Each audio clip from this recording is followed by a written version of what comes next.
Selamat siang, Om. Ya, selamat siang. Saya mau tanya sedikit tentang HIV sama AIDS, boleh? Boleh, silahkan. Tapi sebelumnya saya mau nanya dulu sedikit, Om berapa lama sudah menjadi dokter?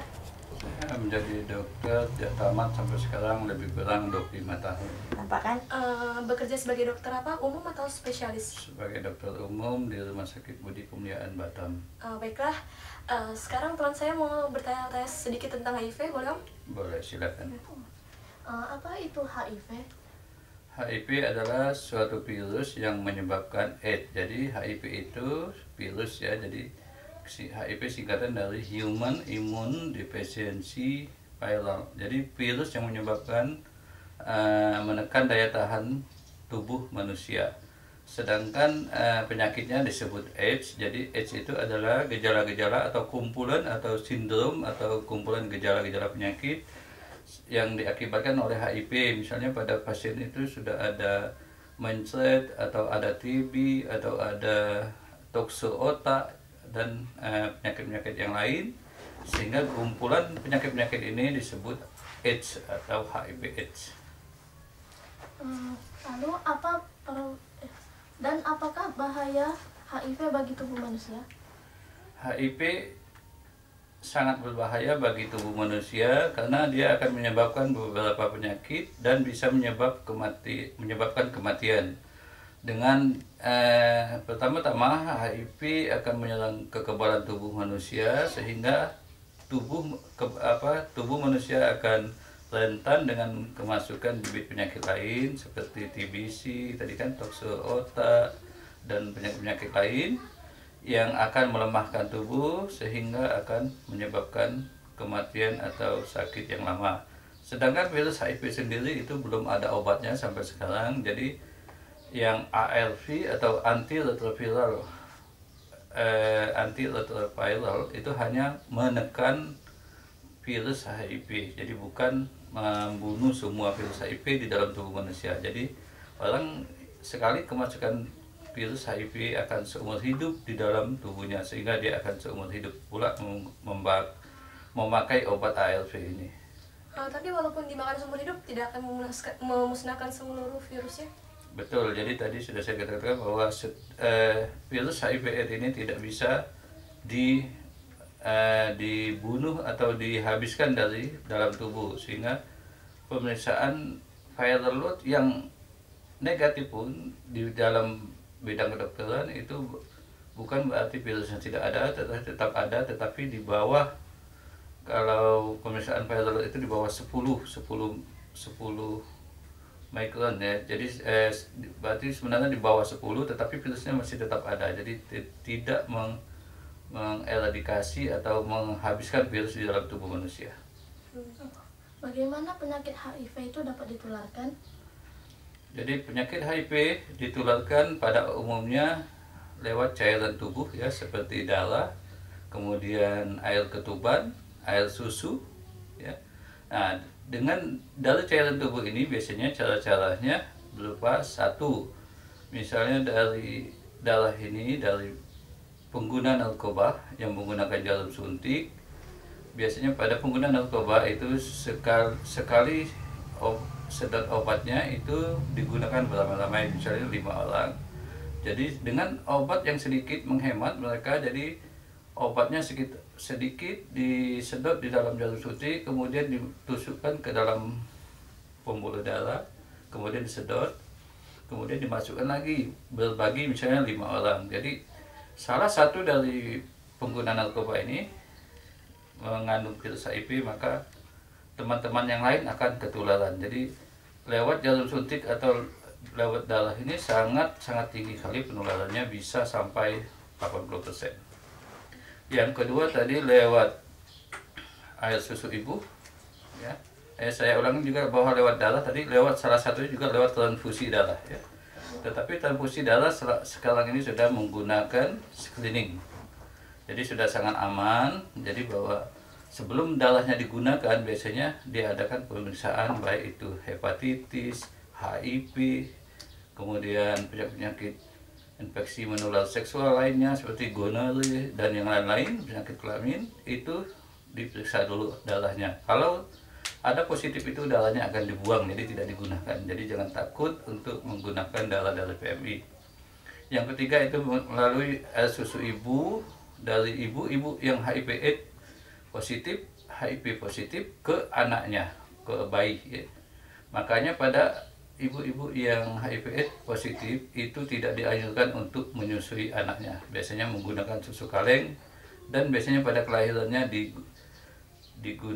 dilakukan dengan seksio, jadi operasi, jadi tidak lewat jalan lahir seperti biasa. Yang keempat tadi lewat cairan tubuh lainnya, misalnya dari sperma ke pekerja pada pelanggan dan kepada pekerja seks ya. Jadi ini sangat berbahaya juga. Memang efek penularannya misalnya 1/1000, tetapi karena banyak pekerja seks dan yang pelanggan itu lewat hubungan seks ini, pada pekerja seks ini sangat tinggi sekali penularan HIV/AIDS karena banyak penggunanya. Sedangkan yang terakhir misalnya pada cairan tubuh lain, misalnya pada ketuban, pada ibu-ibu yang melahirkan di bidan, misalnya bidannya tidak menggunakan sarung tangan, kemudian ada luka di tangannya, dia lewat air ketubannya. Juga cairan tubuh lainnya, misalnya pada tindakan operasi, misalnya usus buntu di mana ada luka atau ada pisau yang terkena oleh bedah, dokter bedahnya, dengan membedah pasien positif ini bisa menular ya, tapi ini jarang sekali terjadi. Jadi itu diantaranya yang menyebabkan cara penularan HIV/AIDS. Kan tadi sudah dibilang melalui cairan tubuh ya. Kalau melalui air ludah itu bisa menular juga nggak? Pada penelitian sampai saat ini dianggap pada penularan lewat air ludah itu dianggap nol ya, karena sebenarnya pada ludah, sebenarnya pada penderita HIV itu ada kuman, ada virusnya, tetapi kurang dari 0,005 ya, jadi 5/1000 ya. Jadi sangat kemungkinan sangat kecil sekali untuk menular. Jadi tidak dianggap tidak ada. Nah, kalau di penyakit HIV kan biasa ada istilah ODA. Nah, ODA itu apa? Ada penyakit HIV/AIDS itu ada dikatakan ODA. ODA adalah singkatan daripada orang dengan AIDS atau orang hidup dengan HIV/AIDS ya. ODA itu orang hidup dengan HIV/AIDS. Jadi di dalam tubuh orang ini ada virus HIV. Jadi pada orang-orang ini, baik dia sudah menjadi AIDS atau belum, itu akan kita katakan ODA. Apakah berjabat tangan dan berpelukan dapat menularkan HIV? Kalau penyakit yang sudah saya katakan tadi bahwa HIV/AIDS itu menular lewat cairan tubuh dan yang lain, maka pada ini namanya berjabat tangan atau cium pipi kanan, cium pipi kiri, atau menggunakan telepon bersama, disebut dengan istilah kontak sosial ya. Jadi pada penggunaan telepon bersama, berenang bersama, menggunakan toilet bersama, kemudian menggunakan alat-alat dapur, makan, piring dan gelas minum bersama, dan bersalaman, berjabat tangan, cium pipi kanan, cium pipi kiri, ini dianggap tidak menularkan HIV/AIDS ya. Jadi jangan takut ya. Jadi pada kontak-kontak tadi yang baru dibilang dapat menularkan ya. Dampak yang biasa dirasakan oleh penderita HIV? Dampak yang ditimbulkan oleh penyakit HIV/AIDS ini kepada pasiennya ini sangat-sangat banyak dan sangat besar sekali.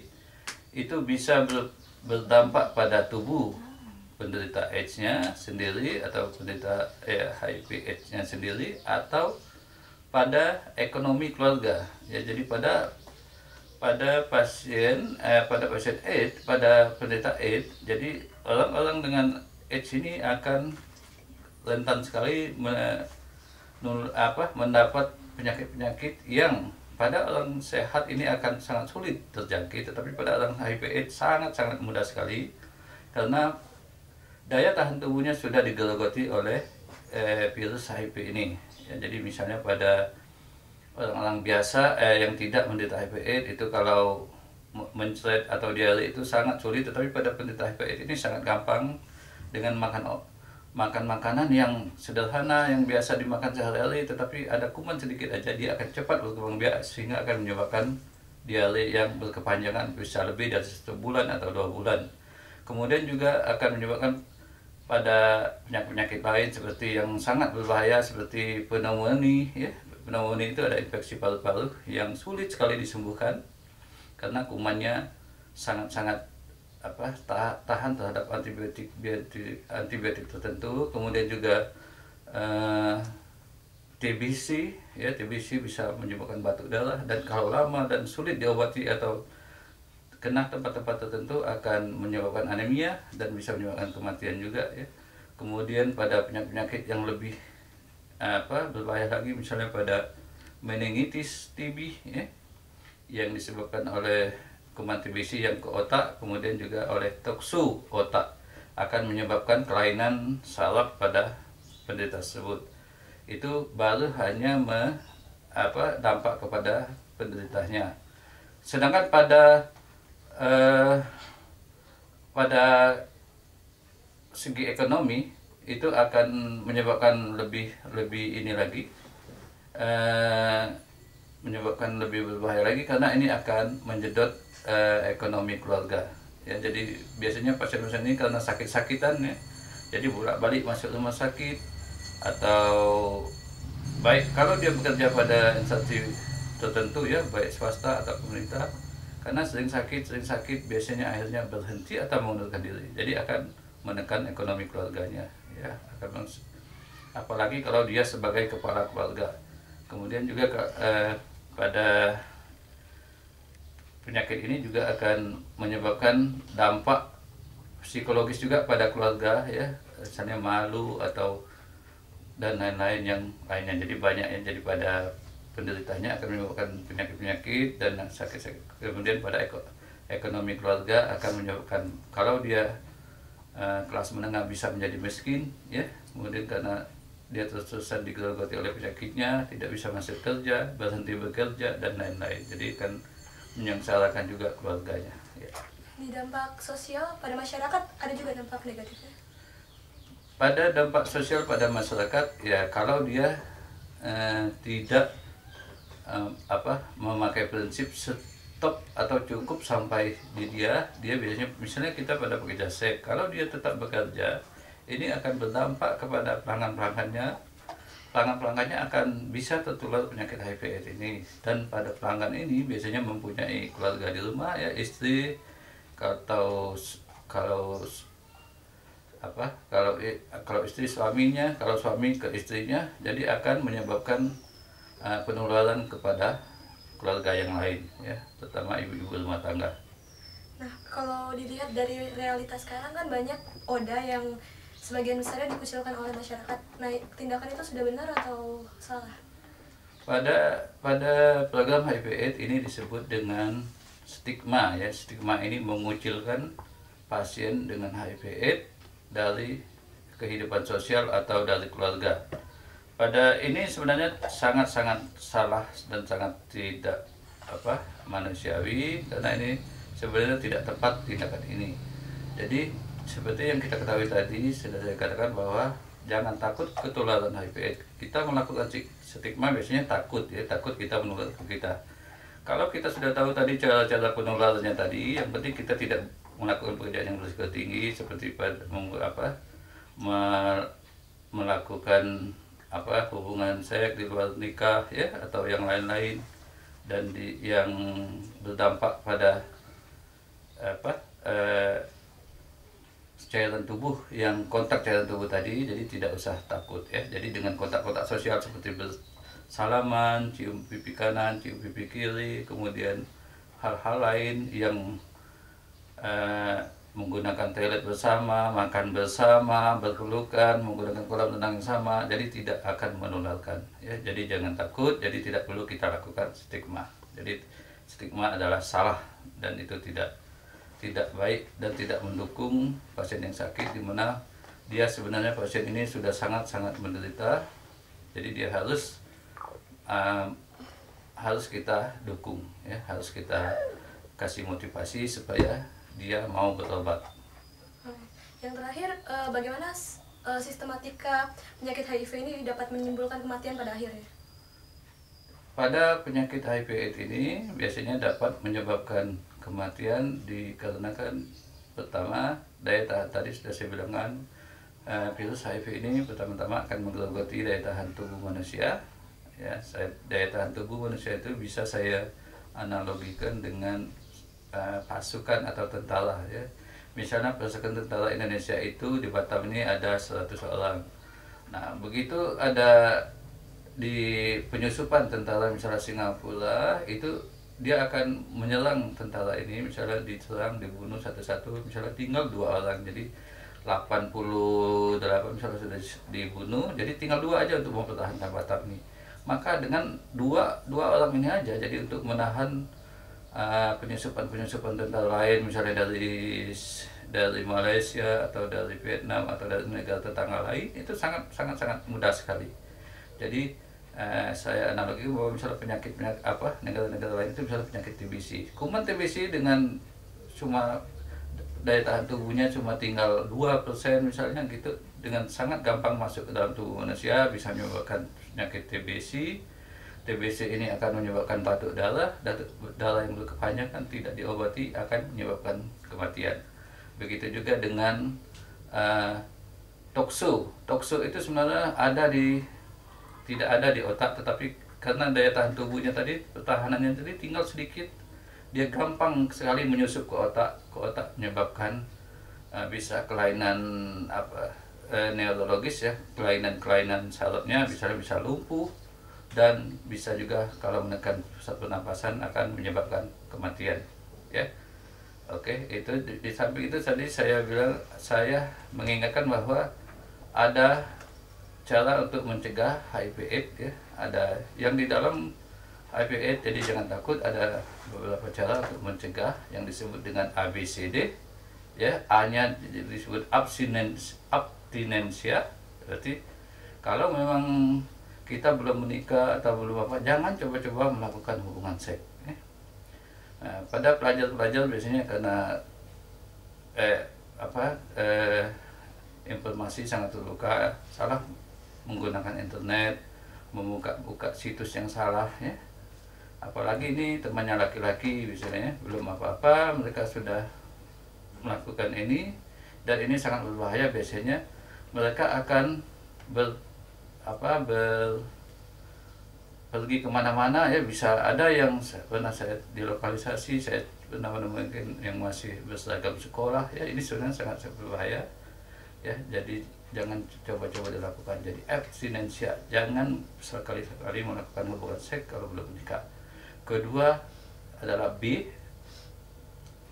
adalah beatful atau setia pada satu pasangan. Misalnya pada orang yang sudah menikah, misalnya pada orang tua kita, baiknya baik ibu atau bapaknya misalnya setia pada satu pasangan, jadi tidak selingkuh, tidak jajan kemana-mana misalnya, nanti akan menularkan ini. Yang ketiga adalah C, yaitu kondom ya, dengan menggunakan kondom kalau terpaksa ya, misalnya pada orang lain yang mempunyai kelainan khusus yang tidak bisa menahan hasrat ini, biasanya kita wajibkan menggunakan kondom. Tetapi dengan menggunakan kondom ini pada penyampaian kita biasanya sangat-sangat ditentang oleh pemuka agama, karena mereka tidak mengerti bahwa kita sudah melakukan 2 upaya tadi. Pertama abstinensia sebenarnya, jadi tidak melakukan hubungan seks.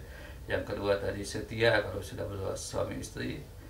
Baru yang ketiga kalau tidak ada bisa melakukan itu, baru namanya menggunakan kondom. Yang terakhir adalah D, drug, itu obat-obatan. Jadi jangan sekali-sekali mencoba obat-obatan narkoba, karena narkoba ini adalah pintu masuk untuk pasien HIV/AIDS. Ya, jadi biasanya pertama-tama pengguna narkoba ini biasanya dia merokok di sekolah, diam-diam di kamar mandi atau di mana-mana, biasanya pada pelajar, terutama laki-laki. Dia akan mencoba-coba atau diajak temannya ya, nanti setelah biasanya Setelah merokok dia akan mencoba ganja. Nanti ganja mereka akan disusupin oleh penyalur narkoba ini. Kemudian setelah ganja biasanya gampang masuk ke yang lain, yang obat-obat yang suntik yang tadi, yang akan dengan gampang menyebabkan HIV/AIDS menular ke yang bersangkutan, ya. Kalau sudah HIV/AIDS menular kepada kita, itu sudah habislah masa depannya, ya. Masa depannya biasanya untuk cita-citanya biasanya 80% udah tertutup, ada kesempatan tinggal 20% aja, ya. Jadi itu dengan untuk pencegahannya. Nah, kalau efek HIV ini terjadi dalam jangka waktu yang singkat atau panjang? Tadi saya bilang bahwa virus HIV itu akan masuk dan akan menjadi AIDS setelah sekitar 5-10 tahun. Pada kenyataan saat ini, pada pasien-pasien yang kita rawat dengan HIV/AIDS biasanya itu pasiennya masih sangat-sangat muda, umur 21 tahun yang saya dapatkan kemarin, itu baru dalam minggu ini. Berarti kalau kita runut ke belakang, berarti dikurangin 5 itu 17, atau dikurangin 10 itu 12 tahun. Berarti dia anak-anak ini baru tamat SD atau baru masuk SMA, ya. Jadi antara 12 sampai 17 tahun dia itu sudah kontak dengan HIV/AIDS. Jadi ini sangat kita sayangkan bahwa dengan umur sekian dia sudah kontak dengan HIV/AIDS.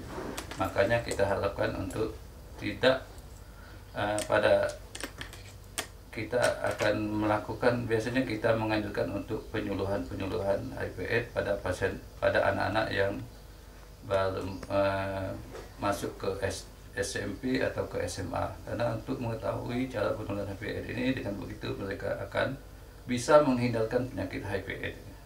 Wah, kayaknya penyakit HIV ini sangat berbahaya sekali.